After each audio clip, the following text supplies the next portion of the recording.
الحمدللہ الحمدللہ رب العالمین الصلاۃ والسلام علی رسولہ الکریم وآلہ واصحابہ اجمعین اما بعد وقال اللہ تعالیٰ فی القرآن الحکیم والفرقان الحمید اعوذ باللہ من الشیطان الرجیم بسم اللہ الرحمن الرحیم یا ایہا الذین آمنوا کتب علیکم الصیام کما کتب علی الذین من قبلکم لعلکم تتقون صدق اللہ العظیم۔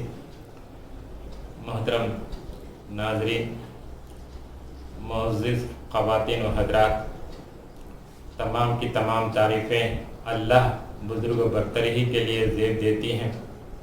بے شمار درود و سلام ہو آقا نامدار حضور اکرم محمد مصطفیٰ صلی اللہ علیہ وسلم اور آپ کے صحابہ اکرام رضوان اللہ تعالی علیہم اجمعین پر۔ محترم ناظرین، اس وقت ساری دنیا کے اندر یہ کرونا وائرس کی وجہ سے تمام کے تمام لوگ اس وقت بے چین متفکر ہیں، اور ہم سب انسانوں کی بھلائی اسی میں ہے کہ ہم اپنے آپ کو اپنے گھروں میں محفوظ رکھ کر دینی اور ملی خدمات کو انجام دیتے رہیں۔ اور ہم ایک اعتبار سے تو اللہ کے بے انتہا شکر گزار ہیں کہ اللہ تبارک تعالیٰ نے ہم کو ہماری زندگی میں رمضان مبارک کا ایک مہینہ پھر موقع، ہم کو رمضان مبارک کا ایک موقع عنایت فرمایا۔ اس پر ہم بے انتہا شکر ادا کریں اور اپنی دینی اور ملی خدمات کو انجام دیتے رہیں۔ ماہرین کا خیال ہے، اہل علم حضرات یہ بتاتے ہیں کہ ہم جس زمین پر رہتے ہیں اس زمین کی 3 خصوصیات ہیں۔ ایک خصوصیت یہ ہے کہ زمین پر جب بارش برستی ہے تو وہ بارش کا پانی وہ زمین اپنے اندر جذب کر لیتی ہے، اندر لے لیتی ہے۔ اور ایک زمین ایسی ہوتی ہے جو بارش کا پانی جب برستا ہے تو وہ پانی کو اسٹور کر کے رکھتی ہے اور اپنے پاس محفوظ کر کے رکھ لیتی ہے۔ اور ایک زمین ایسی ہوتی ہے کہ نہ بارش کا پانی جذب کرتی ہے، نہ اسٹور کر کے رکھتی ہے، بلکہ بارش کا پانی برستا ہے اور بہہ کے نکل جاتا ہے، کسی کو اس سے کوئی فائدہ نہیں ہوتا۔ بالکل اسی طریقے سے ایک ایمان والے کی خصوصیت بھی یہی ہونی چاہیے کہ کم سے کم ہماری ملت کے اندر جو ہے نا 3 قسم کے افراد پائے جاتے ہیں۔ مسلمانوں کے اندر 3 قسم کے افراد پائے جاتے ہیں۔ ایک فرد تو وہ ہوتا ہے کہ رمضان کی تمام برکتوں سے، اس کی رحمتوں سے استفادہ کرتا ہے اور اپنے آپ میں محفوظ کر لیتا ہے، اسے کسی کو نقصان نہیں پہنچتا، کسی کو کوئی فائدہ بھی نہیں پہنچاتا۔ اس کی مثال پانی کو جذب کرنے والی زمین کی طرح۔ لیکن ایک انسان ایسا بھی ہے جو پانی کو اسٹور کرتا ہے، محفوظ کر کے رکھتا ہے اور دوسروں کو فائدہ پہنچاتا ہے۔ ایسے لوگ بھی پائے جاتے ہیں۔ تو اس وقت ہم کو اپنے گھروں میں رہ کر، اپنے گھروں میں ہی محفوظ رہ کر دینی اور ملی خدمات کو انجام دینا۔ تو میں آپ کو یہ بات بتانا چاہ رہا ہوں کہ آپ جو ہے نا اس مبارک مہینے کا زیادہ سے زیادہ اہتمام کریں۔ میں آپ کو 8 چیزیں بتاؤں گا، اس میں 8 چیزوں کا اہتمام کریں۔ سب سے پہلا اور اولین فریضہ یہ ہے کہ آپ روزے کا پورا اہتمام کریں۔ روزے اور تراویح کا خصوصی اہتمام کریں، اپنے گھر میں ہی کریں، اس لیے کہ اللہ تبارک تعالیٰ نے جو ہے نا خود قرآن حکیم کے اندر یہ جو بات فرمائی ہے کہ یا ایھا الذین آمنوا کتب علیکم الصیام کما کتب علی الذین من قبلکم لعلکم تتقون۔ میں نے تم پر، اے لوگوں جو ایمان لائے ہو، تم سب پر میں نے روزوں کو فرض کر دیا ہے، جس طرح پہلے انبیاء کے پیروں پر فرض کیا گیا تھا، تاکہ تمہارے اندر تقوی کی صفت پیدا ہو، خدا ترسی کی کیفیت پیدا ہو، پرہیزگاری کی کیفیت پیدا ہو، تم اللہ سے ڈرنے والے بن جاؤ۔ یہی مقصد ہے، اللہ تبارک تعالیٰ نے روزے کو فرض فرمایا۔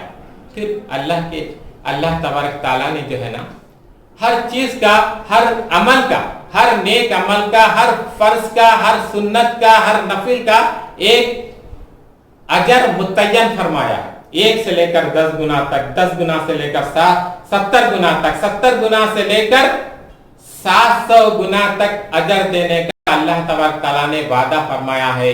लेकिन रोजा एक ऐसी इबादत है जिसके ताल्लुक से अल्लाह तबारक तआला ने कहा कि रोजा मेरे लिए है, मैं ही खुद उसकी जजा दूंगा, जिसका कोई लिमिटेशन नहीं है, कोई हद नहीं है, बे इंतहा अजर अल्लाह तबारक तआला ने देने वाले। अल्लाह तबारक तआला ने कुरान हकीम के अंदर ये बात इरशाद फरमाई है कि 3 अमाल ऐसे हैं जिनका कोई लिमिट नहीं है, जिनका बे इंतहा में अजर दूंगा। एक तो रोजे का मामला है, दूसरा मामला यह है कि आदमी लोगों के कसूरों को, लोगों की गलतियों को माफ करे और उनकी इस्लाह करे। इस पर भी अल्लाह तबारक तआला ने वादा फरमाया है कि मैं तुमको बे इंतहा अजर से नवाजूंगा।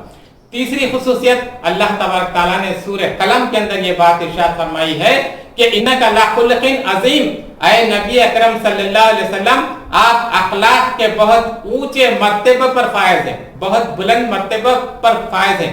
कहा गया है कि जो आदमी अखलाक का, पाकीज़ा अखलाक का हामिल होता है, पाकीज़ा अखलाक का हामिल होता है, उसके ताल्लुक से अल्लाह तबारक तआला ने कहा कि मैं तुमको बे इंतहा अजर से नवाजूंगा। ये इसलिए कहा गया है कि रोजे से में जरा भी तसावुली ना दी।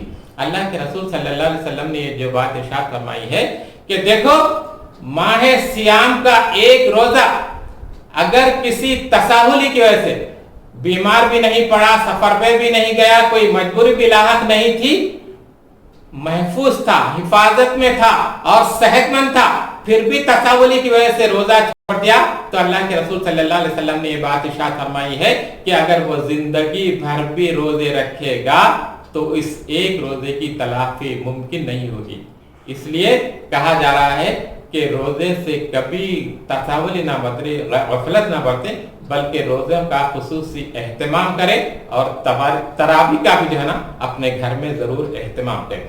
दूसरी चीज़ जो मैं आपको बताने वाला हूँ वो ये है कि तिलावत कुरान हकीम का खुसूसी एहतमाम करें। जितना आप पढ़ सकते हैं पढ़े, समझ कर पढ़ सकते हैं समझ कर पढ़े, तर्जुमानी के साथ पढ़ सकते हैं तर्जुमानी के साथ पढ़े, और तशरीहात और तफहीम के साथ पढ़ना चाहते हैं तफहीम के साथ पढ़े, मगर कुरान हकीम को जितना आप पढ़ सकते हैं पढ़े। इसलिए कि ये कुरान का महीना है।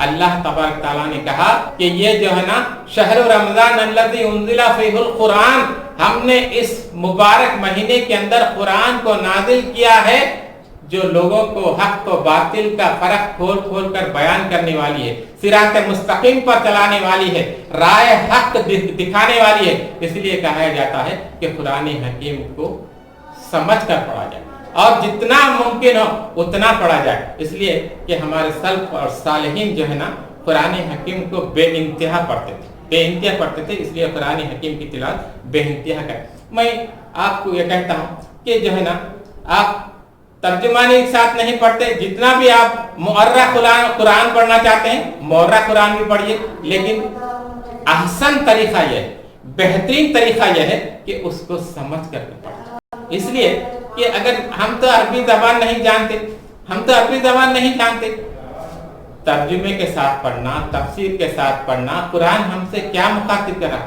यह कुरान हमारे लिए नाजिल हुआ है, हमारी रहनुमाई के लिए नाजिल हुआ है, हमें सीधा रास्ता दिखाने के लिए नाजिल हुआ है, हमें अल्लाह की रजा का रास्ता बताने के लिए नाजिल हुआ है। जब हम अब पढ़ेंगे ही नहीं, समझेंगे ही नहीं, तो हमें अल्लाह की रजा का रास्ता किस तरह मालूम होगा? इसलिए ज़रूरी है कि कुछ ना कुछ जो है ना हम उसको समझने की कोशिश करें। अब आप देखिए, दुनिया की हर किताब, हर अखबार, छोटी से छोटा पर्चा, छोटी से छोटा कागज का टुकड़ा, जब उसको हम पढ़ते हैं तो उसको समझने की कोशिश करते हैं कि इस अखबार में, इस किताब में, इस छोटे से कागज के टुकड़े में क्या लिखा हुआ है। लेकिन कुरान हकीम ही एक ऐसी किताब है जिसको हम बगैर सोचे समझे पढ़ रहे हैं। ये कोई हक अदा हो रहा है? कुरान हकीम का नहीं। कुरान हकीम तो जो है ना इसलिए आया था कि हम इसको पढ़े, इसको समझे, इसकी बताई हुई हिदायत के मुताबिक अपनी जिंदगियों को संवारें और इसके मना करदा अफ़ाल से अपने आप को रोक ले। इसलिए अल्लाह तबारक तआला ने जो है ना हमको यह कुरान हकीम नाजिल फरमाया है हम पर, और हमें इसका हक अदा करना चाहिए। तीसरी चीज जो मैं आपको बताना चाह रहा हूं वो है कि जब आप रोज़ों का एहतमाम करते हैं तो अपने कान का, अपनी आंखों का और अपनी जुबान का खास तौर पर ख्याल रखें। कानों से कोई फहश बात, कोई गैर मुनासिब बात सुनने ना पाए, और इस आंखों से, इन आंखों से जो है ना कोई गैर मुनासिब मनाजिर ना देखे, कोई फहश मंजर ना देखे, गैर मुहर्रम पर निगाह ना डाले, गैर मुहर्रम पर निगाह ना डाले। ये रमजान के रोजे का खुसूसी एहतमाम है। रोजा सिर्फ भूखा और प्यासा रहने का ही नाम नहीं है। रोजे का नाम यह है कि आदमी अपने आप को कंट्रोल करे, आंखों पर कंट्रोल करे, जबान पर कंट्रोल करे, कानों पर कंट्रोल करे। और जबान के ताल्लुक से ये बात फरमाई है अल्लाह के रसूल सल्लल्लाहु अलैहि वसल्लम ने, देखो अगर तुम लोग अपनी जबानों से, जबान से कोई गैर मुनासिब अल्फाज नहीं करोगे तो तुम अल्लाह के यहाँ मकबूल होगे, अल्लाह के यहाँ तुम पसंदीदा होगे। देखो जबान एक ऐसी चीज है जो जिससे झूठ, गीबत, बदगोई, बहतान तराशी, दिल आजारी इसी जबान से आजा होते हैं। इसलिए कहा जा रहा है कि जबान पर कंट्रोल करो। जबान का भी रोजा है, आंखों का भी रोजा है, कानों का भी रोजा है। जब इन एहतमाम के साथ रोजा रखेंगे तो यही रोजा इंतहाई मकबूल तरीन रोजा होगा। मैं आपको एक मिसाल देकर समझाता हूँ। समझो एक कमरा है, पूरे उसको जो है ना एसी लगा दिया गया। एसी की ठंडक से फायदा उसी वक्त होता है जबकि वो जो है ना, जबकि वो एसी के खिड़कियां, दरवाजे, हर चीज बंद रहे। लेकिन अगर उसके खिड़कियां खोल दिए जाए, दरवाजे खोल दिया जाए तो एसी की ठंडक नहीं आएगी, एयर कंडीशन की ठंडक नहीं आएगी। बिल्कुल इसी तरीके से अगर हम रोजा रखकर झूठ बोलेंगे, गीबत करेंगे, बहतान तराशी करेंगे, आंखों से गैर मुनासिब फहश मंजर देखेंगे, कानों से बेहुदा किस्म के गाने सुनेंगे तो क्या फायदा। रोजा रखना और नहीं रखना दोनों बराबर है। एक चीज हो गई है। मैं आपको फिर उसके बाद जो है ना चौथी चीज ये बात बताता हूँ कि आप लोगों को इफ्तार कराएं। इस वक्त जो है ना लोगों को खाना खिलाए, इफ्तार कराए। इस वक्त तमाम के तमाम लोग मुतफक्किर है, परेशान है, अपने रोजगार के सिलसिले में बड़े ही फिक्रमंद है। आप जितना मुमकिन हो सके, जितनी आपके पास सहूलत है, जितने आपके पास सोर्सेस है, उसी के मुताबिक जो है ना लोगों को जो है ना इफ्तार कराए, खाना खिलाए। फिर पांचवी बात यह है कि रोजों के दौरान में, रोजे के दौरान में दुआओं का खुसूसी एहतमाम करें। लोग ये कहते हैं कि इफ्तार के वक्त जो है ना दुआ कबूल होती है।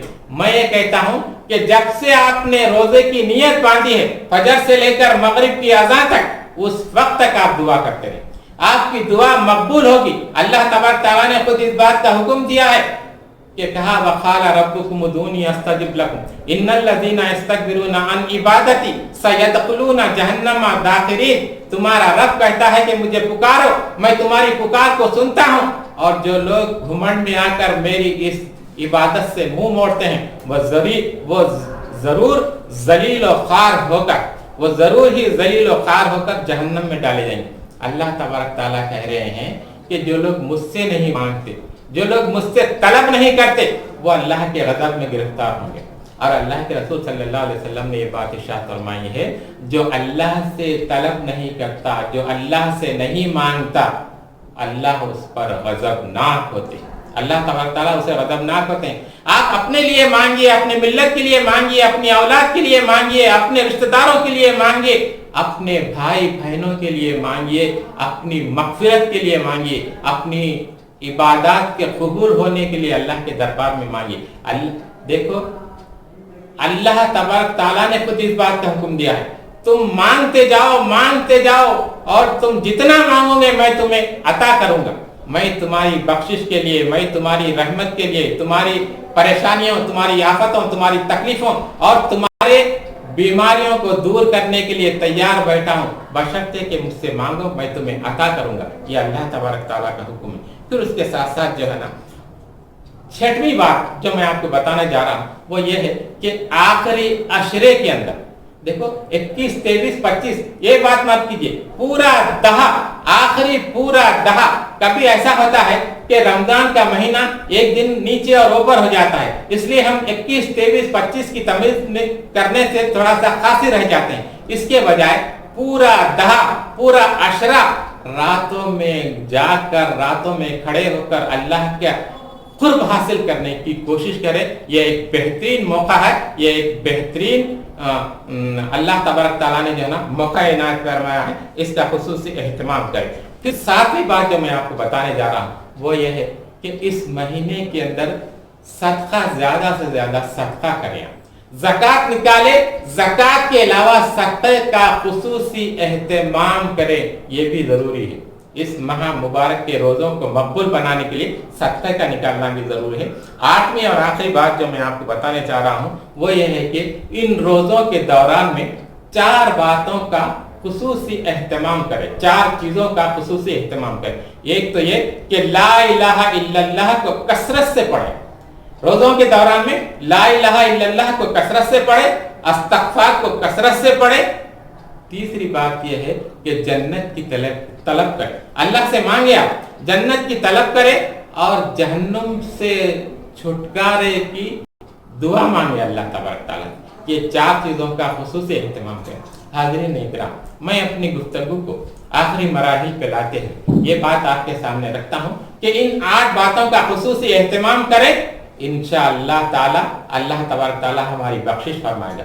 اللہ تبارک تعالیٰ سے دعا ہے کہ اللہ تبارک تعالیٰ اس ماہ مبارک کا پوری طرح فائدہ اٹھانے کی ہمیں توفیق خیر عطا فرمائے. رب اغفر وارحم وانت خیر الراحمین. ربنا تقبل منا انک انت السمیع العلیم وتب علینا انک انت التواب الرحیم برحمتک یا ارحم